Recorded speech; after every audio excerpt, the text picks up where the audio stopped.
Not all the terms starting with bad as a prefix are always bad, and this seems to be right in case of bad banks. Bad banks and why they are a good move and why they are going to save India's banking industry as a whole. We will discuss all that in this edition of Knowledgist. And apart from bad banks, we will discuss about the setup of NARCL, another debt resolution company, what is the rule behind asset reconstruction companies, the legal parameters of setting of a ARC. We will discuss all that in this edition of Knowledgist. Before that, I, Pravanjan Tripathi, urge you to subscribe to your channel Knowledgist if you have not done so.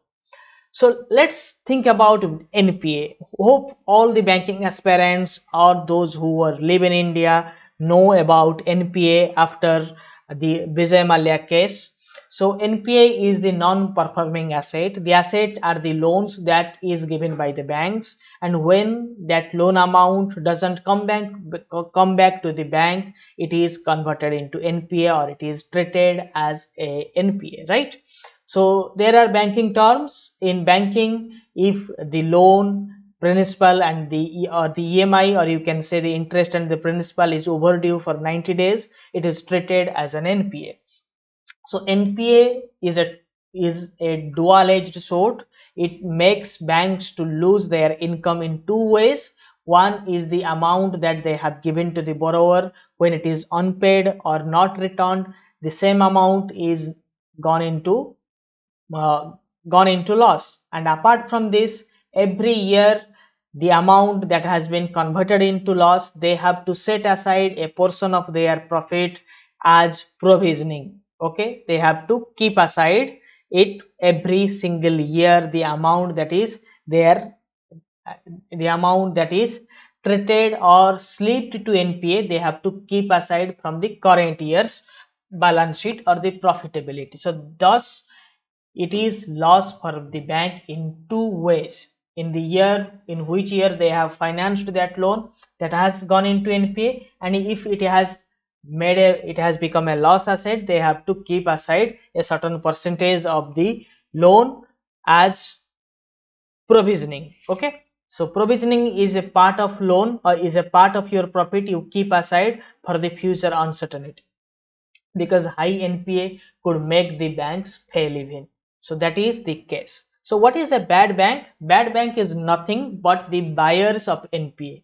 NPAs, the portfolio, not only NPAs, we say that NPA portfolios are bought by asset reconstruction companies. This is a worldwide phenomena. This is not specific to Indian context. Worldwide, the bad bank or the asset reconstruction companies are there. So I think many of you know that the assets are being sold, loan assets, even when they are performing, it is also being sold for making profitability, for liquidity requirements. And similarly, when it is slipped to NPA, you think that there will be no buyer because this loan has gone NPA. No, there are buyers. Yes, there are buyers. When loan is, because in this current world everything is bought and sold.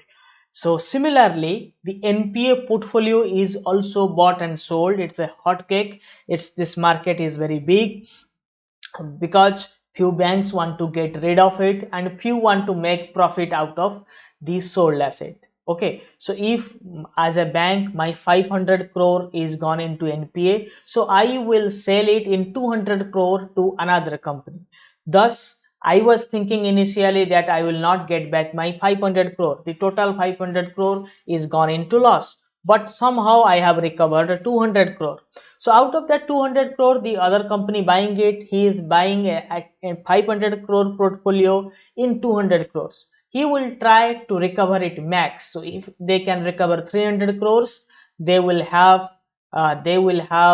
profit of rupees 100 crore. Thus, it's a profitability situation or a win-win situation for both the buyer and the purchaser, buyer and seller. Okay, so similarly, the new bad bank that is set up with the government's assistance, where IBA, India's Bank Association, has given its recommendation to set up a new bad bank, and that has been subsequently accepted by the finance ministry, and finally the National Asset Reconstruction Company Limited come into existence. So and the setup of NARCL is nothing but another asset reconstruction company. There are private asset reconstruction companies who buy and sell assets and NPAs of other financiers. Okay, so the term NARCL, or setting of ARC in India, was coined in the act called SARFAESI. This is nothing but securitization and reconstruction of financial assets and enforcement of security interest. So this has provided a legal basis for the shape or for the birth of bad bank in India. So subsequently many committees set up, and the Sunil Mehta committee, who is a former MDCO of PNB, later joined IB as a chairman, has recommended for the setup of asset reconstruction company for quicker resolution of bad loans or stressed assets or NPAs of public sector banks. So what are the capital requirements of ARC? To set up ARC, they should have a minimum net owned fund of rupees 100 crore. It was initially it was 2 crore, and subsequently it is increased to 100 crore. So then ARC also have to maintain a capital adequacy ratio of 15% of its risk weighted assets. Similarly, you know about the capital requirements in Basel. There are total 11.5% of Basel requirements of capital requirements under Basel 3. But in case of ARCs, because they are dealing with stressed loans, they have to keep a higher capital requirements. It's almost similar to the capital requirements of NBFCs. So this is 15% of 15% of 15% of their risk weighted assets. Okay, so let's move to the next slide. And yes, NARCL, in NARCL the public sector banks are set to hold 51% stake. Probably Canara Bank is going to have the larger stake in it, and NARCL is intended to resolve loans above 500 crore each, and total amounting to rupees 2 lakh crore in initial phase. So in initial phase, 2 lakh crore NPA will be transferred from public sector bank to NARCL. They will transfer, and in first phase they will clear out 90,000 crore of loans. So NARCL would pay up to 15% of the loan amount or the NPA amount in cash to the banks from where they are buying the assets, the NPAs, and the rest can be provided in form of a security receipt which is guaranteed or which is backed by Government of India. The rest 85% will be given by Government of India in form of guarantee and in form of security receipts.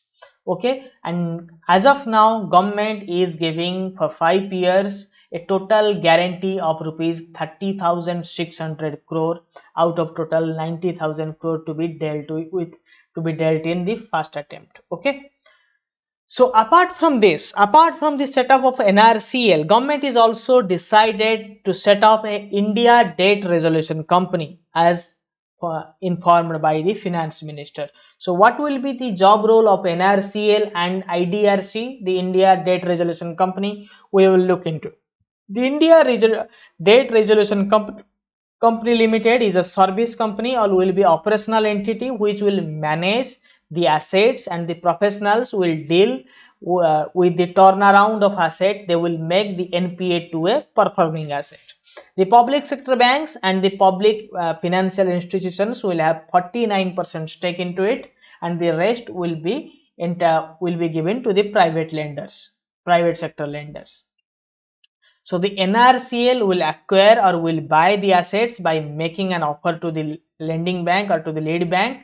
So once NARCL acquires that asset, then it will be transferred to IDRCL. They will be engaged in the management of that asset, and they will try to convert it into a value addition for the company.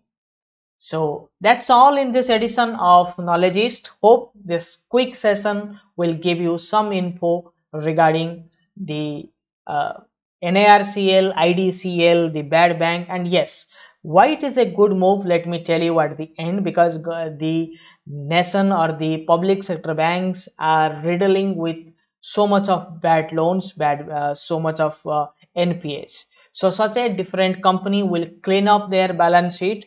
Until now, there are so many laws, so many codes, IBC, SARFAESI Act, RDDB-FI Act, so recovery of debts due to the bank and financial institutions, the Lok Adalat. There are so many things set up regarding NPAs, but none of them is that effective.